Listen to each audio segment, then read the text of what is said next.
And this is Mr. Jackson's main area. Are there any secret rooms? He's the most famous man in the world, being accused of the most heinous crime in the world. This is part of an ongoing investigation. Police right now searching Michael Jackson's Neverland Ranch. It really got to me. Please keep an open mind and let me have my day in court. Michael Jackson, The Verdict.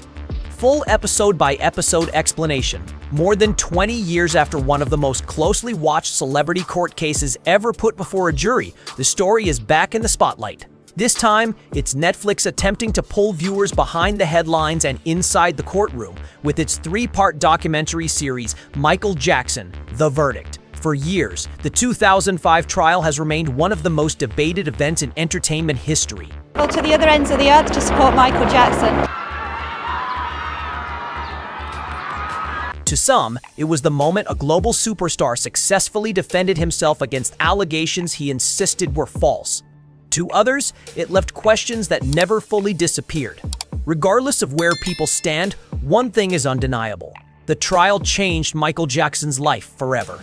The timing of this documentary is impossible to ignore. It arrived shortly after the enormous success of the Michael biopic, which introduced a new generation to Jackson's rise, fame, and cultural impact. But while that film focused largely on his musical legacy, it avoided one chapter many people still consider the most controversial period of his life, the criminal trial that dominated television screens, newspaper front pages, and public conversations around the world.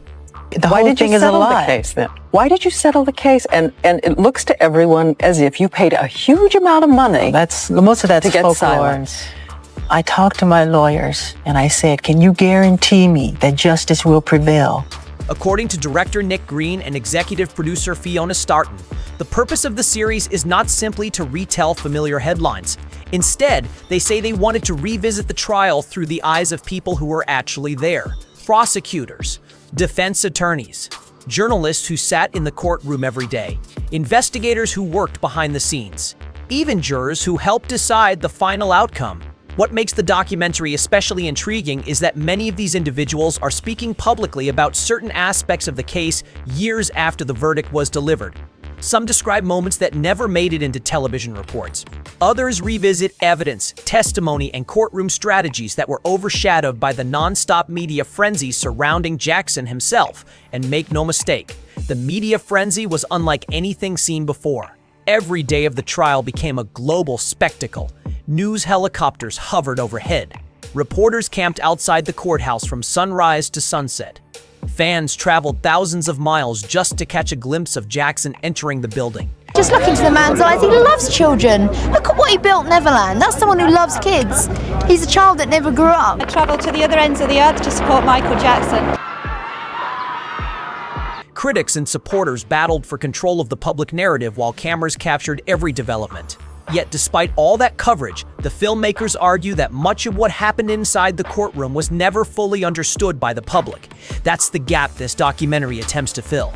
Over 3 episodes, Michael Jackson, The Verdict revisits the events that led to the trial, the dramatic courtroom battle itself, and the verdict that continues to spark debate decades later.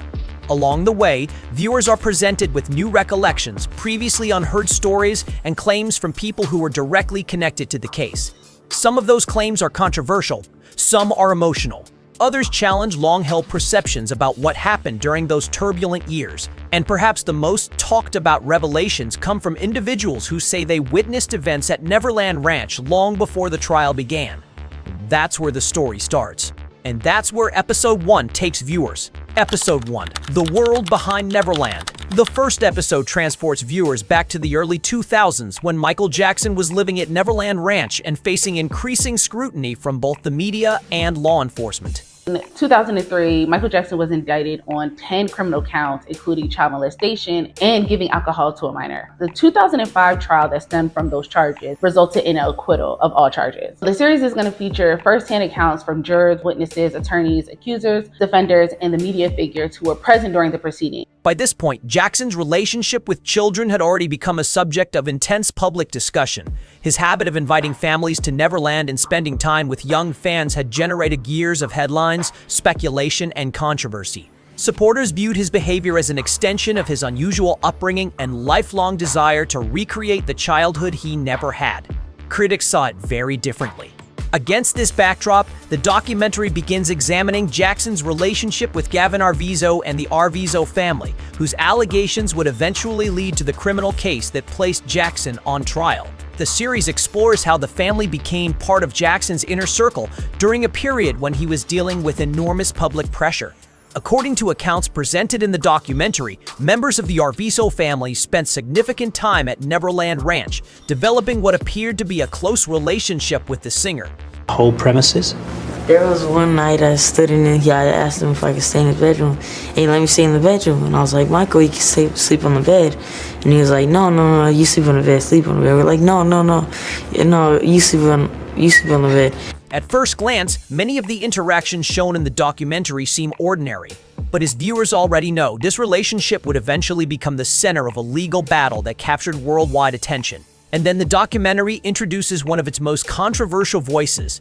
One of the most heavily featured interview subjects in episode 1 is Vincent Amen, a former crisis publicist and associate of Michael Jackson. Amen claims he was tasked with helping care for Gavin Arvizo and his family during their time at Neverland Ranch.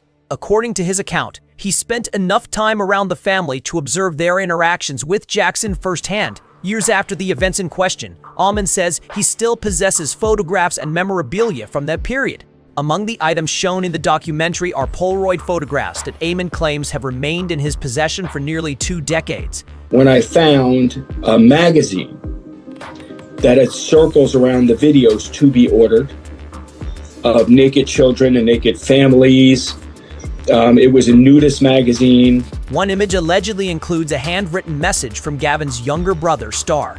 According to Amen, the note refers to Jackson as Daddy Michael and includes affectionate language that has since become a major talking point among viewers of the documentary. Another photograph allegedly contains a handwritten message from Gavin's mother, Janet Arvizo. The message expresses appreciation toward Jackson and describes him as part of their family. The documentary spends considerable time examining these photographs because they appear to illustrate the unusually close relationship that existed between Jackson and the Arvizo family before criminal allegations emerged. For supporters of Jackson, the messages may raise questions about how the relationship changed so dramatically. For critics, they represent only one piece of a much larger and more complicated picture. Either way, the photographs immediately become one of the documentary's most discussed pieces of evidence. But the episode's biggest shock arrives moments later. Midway through episode 1, the documentary shifts from photographs and family relationships to a far more explosive allegation. Amen recalls events that allegedly took place after Michael Jackson's arrest in November 2003. Pop star Michael Jackson surrendered today to authorities in California, where he faces charges of child molestation. Early this afternoon, Michael Jackson got out of a car behind the Santa Barbara County Jail in handcuffs. His lawyer said the singer is enraged. He considers this to be a big lie.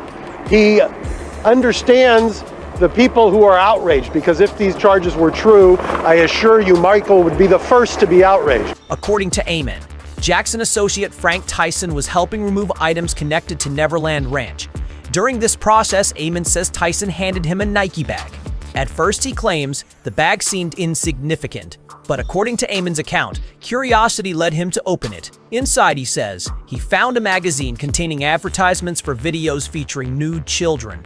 Ahmed alleges that certain sections had been marked with a marker, drawing attention to specific listings. What happens next becomes one of the most controversial moments in the entire documentary. According to Amen, he later confronted Tyson about the contents of the magazine.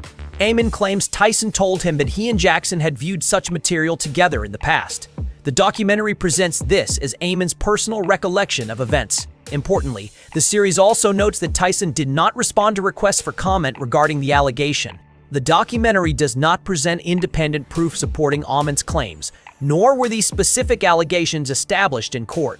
So there was something there. I couldn't figure it out. I just got out of college and I was, I would say I was young and naive, and I've never been in a situation where the possibility existed where someone could be sexually abused. Throughout the episode, viewers are reminded that Michael Jackson consistently denied wrongdoing and was ultimately acquitted of all charges brought against him. Nevertheless, Amen describes this alleged discovery as a turning point in his perception of the situation. Whether viewers find his account persuasive or not, the revelation dramatically changes the tone of the episode and leaves audiences debating what to believe. But while these allegations dominate headlines, another battle is quietly unfolding behind the scenes. A battle involving Jackson himself. As legal pressure mounted, those closest to Jackson say the emotional toll became impossible to ignore. Convincing. They are persuasive. You don't have a heart if you doubt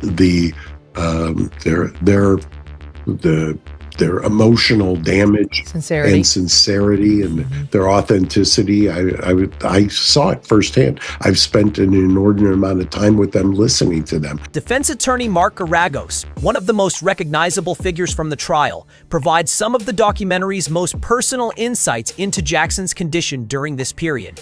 Geragos describes a man struggling under extraordinary circumstances.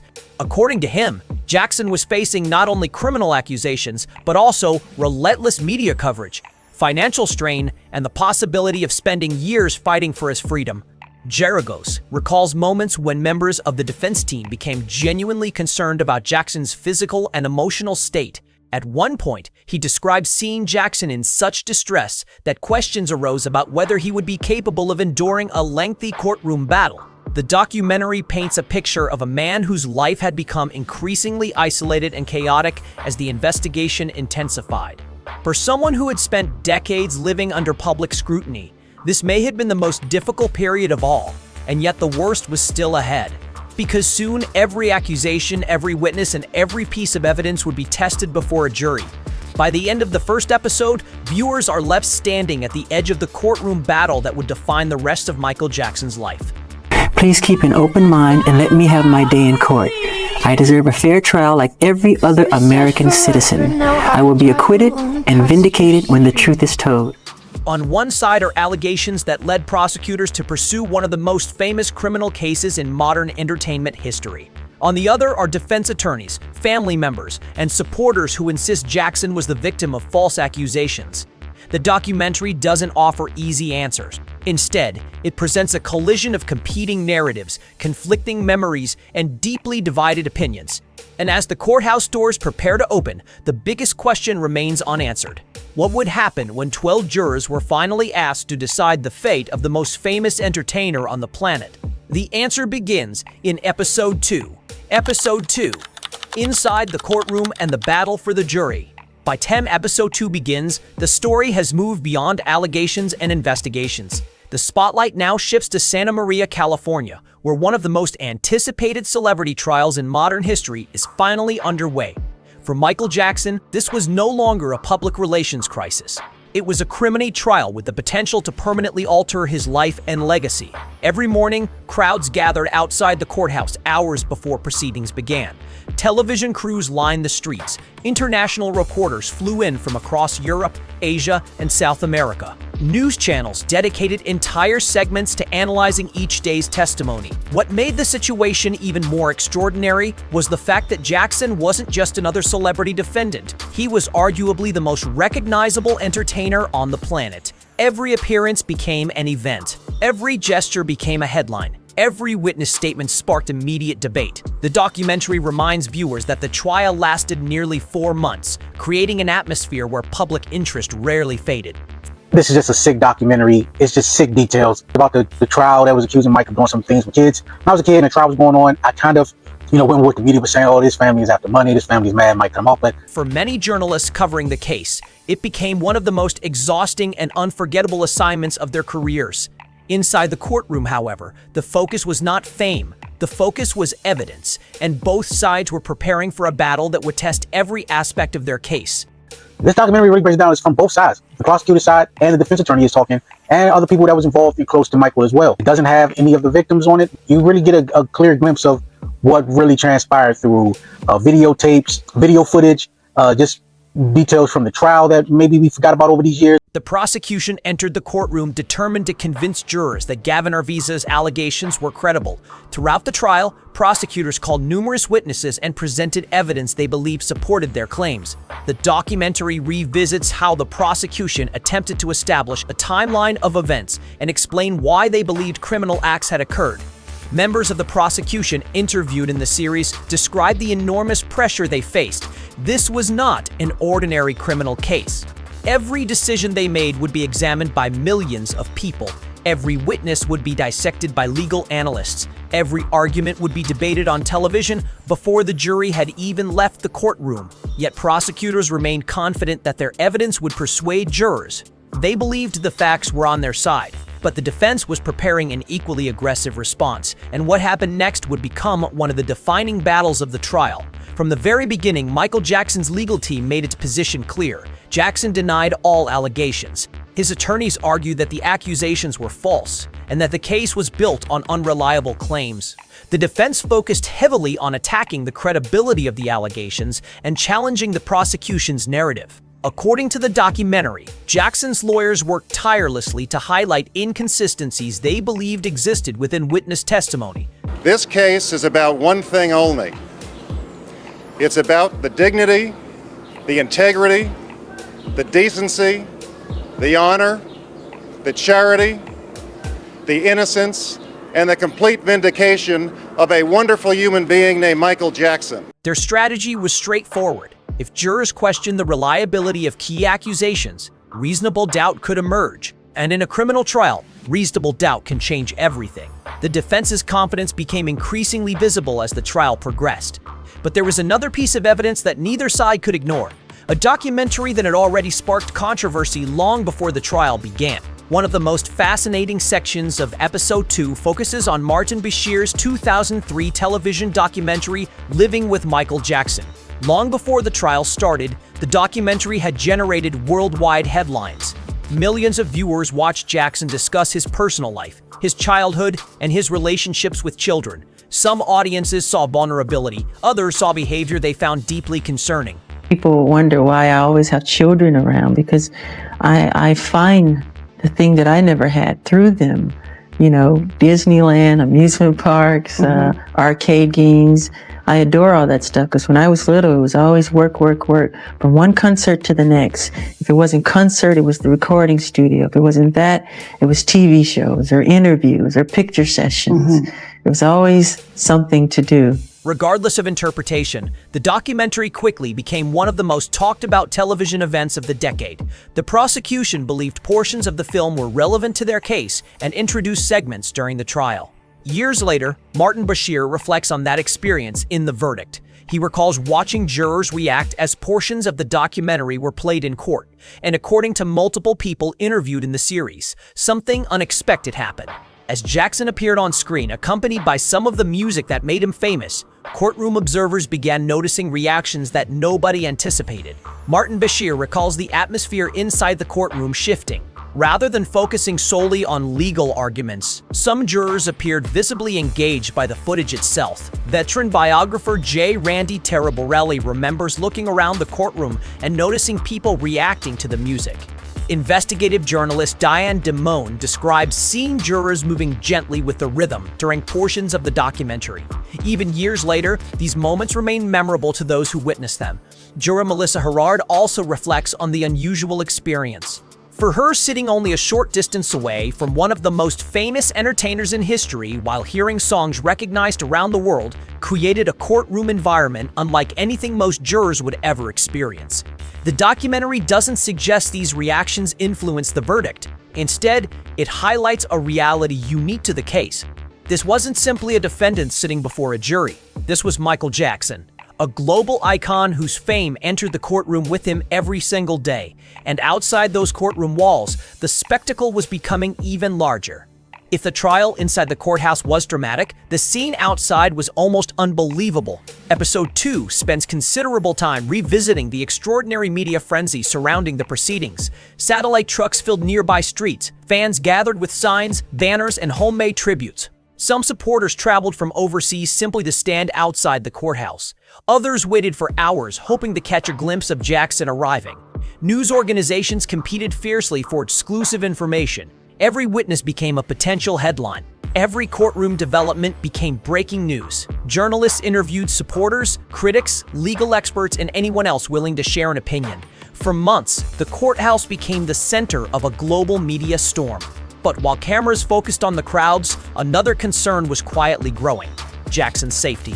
One of the documentary's more revealing segments comes from Carrie Anderson, Jackson's longtime security director. Anderson explains that protecting Jackson during the trial was an enormous challenge. According to him, security teams monitored threats throughout the proceedings. Some individuals allegedly made statements suggesting they wanted to harm Jackson. Threat assessments were conducted. Precautions were implemented. Yet, despite these concerns, Jackson often resisted efforts to keep his distance from supporters. Anderson recalls repeatedly worrying about what could happen when Jackson lowered his car window or stopped to greet crowds. From a security perspective, every interaction created potential risks, but according to Anderson, Jackson remained committed to acknowledging fans whenever possible. To him, those supporters represented loyalty during one of the most difficult periods of his life. The contrast was striking. While lawyers battled inside the courtroom, Jackson continued performing a different role outside, one that connected him directly with the people who believed in him. Yet as the trial moved closer to its conclusion, an even more aggressive battle was unfolding behind the scenes. One that centered on the credibility of the people making accusations against him. And according to those closest to the defense, the search for answers was only beginning. Episode 3, The Verdict and the Lasting Debate. As Episode 3 begins, the trial is entering its most critical stage. Months of testimony have been presented. Countless witnesses have taken the stand. Arguments have been made. Counter-arguments have followed. Now both sides understand that every remaining decision could influence the final outcome. The documentary focuses heavily on the defense team's efforts during this period. One of the most revealing interviews comes from Jackson family attorney Brian Oxman. According to Oxman, Jackson became increasingly determined to challenge the allegations being made against him. Oxman recalls conversations in which Jackson allegedly urged him to investigate the Arvizo family thoroughly. The goal, according to Oxman, was simple: find information that could help explain why the accusations were being made, find facts that could support the defense's position, find anything that might cast doubt on the claims presented to the jury. And that I would not be silent if that was the case. I have made that statement to family members, and I told them I would not be still. And we cannot speculate. We're going to have to await the results of the autopsy report and the toxicology tests. People often die. Years later, Oxman remains convinced that Jackson believed he was being targeted unfairly. But prosecutors strongly disagreed, and the conflict between these two narratives would ultimately be placed before 12 jurors. By the final weeks of the trial, two dramatically different versions of events had emerged. The prosecution argued that Gavin Arvizo had been victimized and that evidence supported his account. The defense argued the allegations were fabricated and motivated by financial interests. Each side accused the other of distorting the truth. Each side urged jurors to trust its interpretation of the evidence. The documentary highlights how difficult the decision became for those responsible for reaching a verdict. Unlike public opinion, which was often driven by emotion, jurors were instructed to focus solely on the evidence presented in court. The responsibility was enormous, and everyone knew history was about to be made. Eventually, the moment arrived. Closing arguments ended. Witness testimony concluded. The jury received its instructions and disappeared to begin deliberations. Suddenly, the courtroom fell silent. For the first time in months, lawyers could no longer argue their positions. The outcome now rested entirely in the hands of 12 citizens. Outside, anticipation reached extraordinary levels. Television networks interrupted programming to provide updates. Journalists remained stationed outside the courthouse. Supporters gathered with signs and flags. Critics waited anxiously for the decision. Around the world, millions followed developments as though they were watching the final moments of a championship event. Everyone wanted the same answer. What would the jury decide? On June 13, 2005, the waiting finally ended. The jury returned to the courtroom. One by one, the verdicts were read. Michael Jackson was found not guilty on all counts. The reaction was immediate. Supporters celebrated. Some cried, others embraced. Outside the courthouse, cheers erupted as news spread through the crowd. For Jackson and his legal team, the verdict represented the end of a long and exhausting legal battle.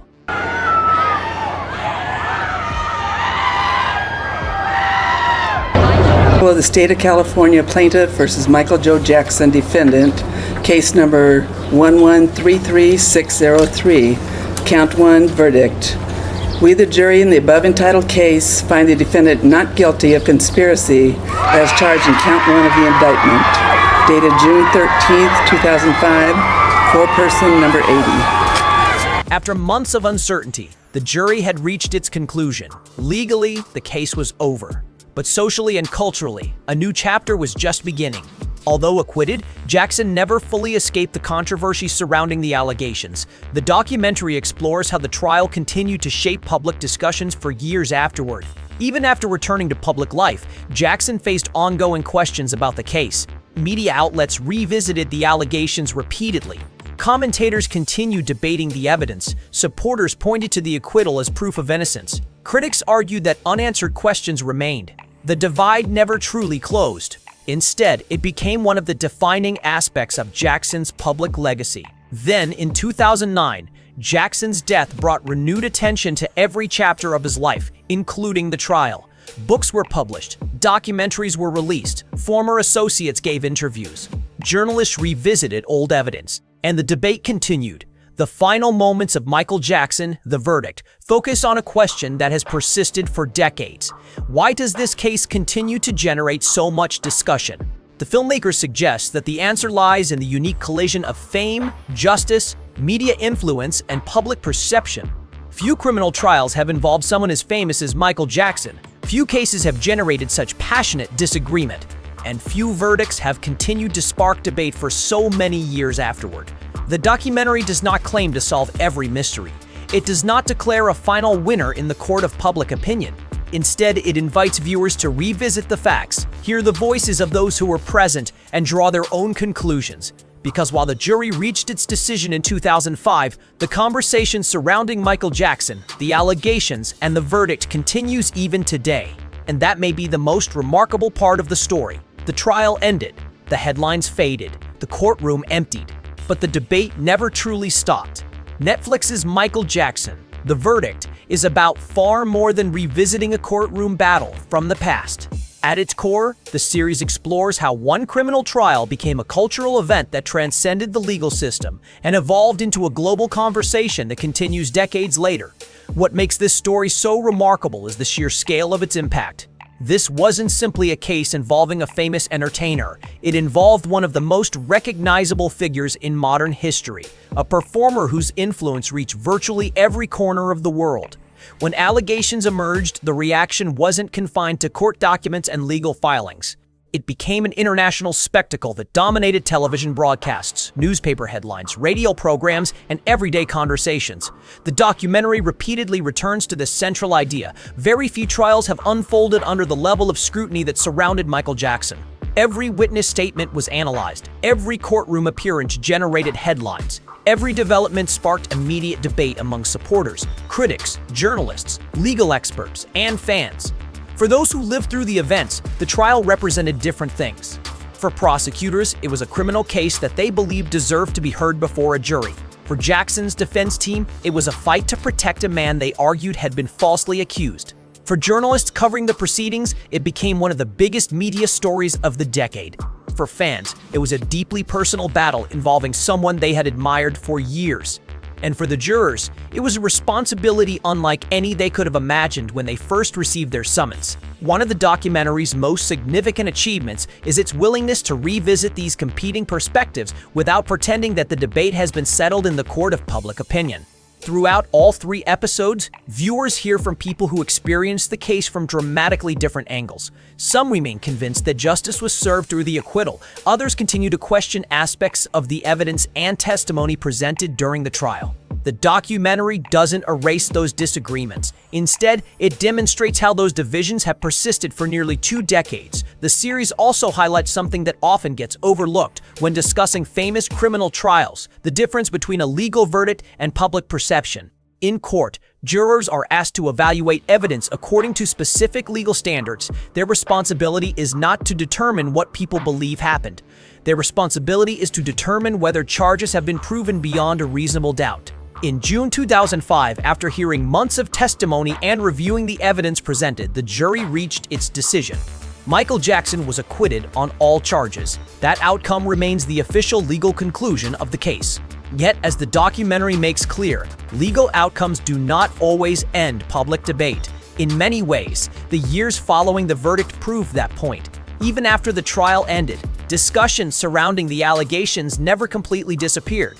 New documentaries were released, books were written, former associates gave interviews, journalists revisited old evidence, supporters and critics continued presenting competing interpretations of the same events.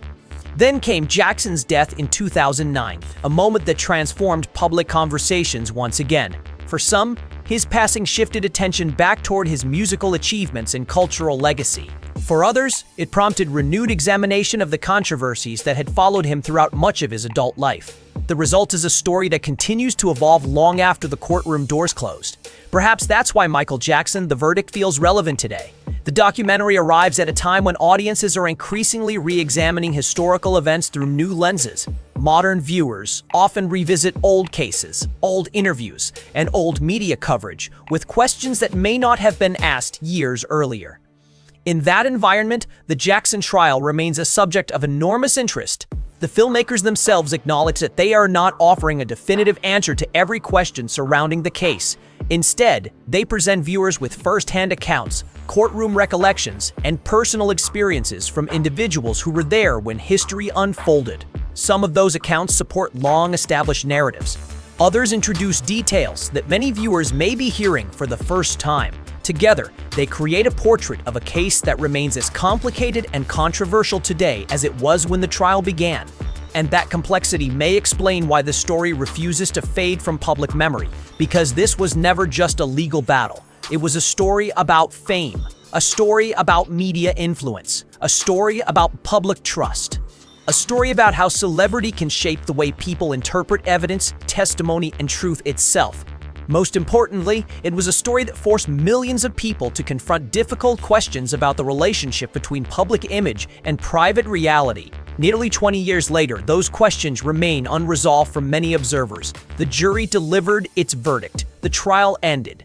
The legal process reached its conclusion. Yet the broader conversation continues. Supporters point to the acquittal and argue that the case was decided exactly as the justice system intended. Critics continue to debate the evidence, testimony, and allegations that surrounded the trial, and new generations continue discovering the story for the very first time. That is why the verdict still matters, not simply because of what happened inside a courtroom in 2005, but because of what the case came to represent far beyond it. Few celebrity trials have left such a lasting mark on popular culture. Few verdicts have generated such enduring discussion. And few stories continue to provoke as many questions years after the final decision was announced. Which brings us back to the question that has followed this case from the beginning and remains at the center of Netflix's documentary today. Did the verdict truly close the chapter on one of the most controversial cases in entertainment history? Or is the world still searching for answers about what really happened behind the headlines? And judging by the conversation still taking place nearly 2 decades later, that question may continue to be debated for years to come. Let us know your thoughts in comments below. If you enjoyed this breakdown, don't forget to like this video to support the channel, subscribe to Rap Hop Insider for the latest updates, and turn on notifications so you never miss an upload. Until next time, peace out.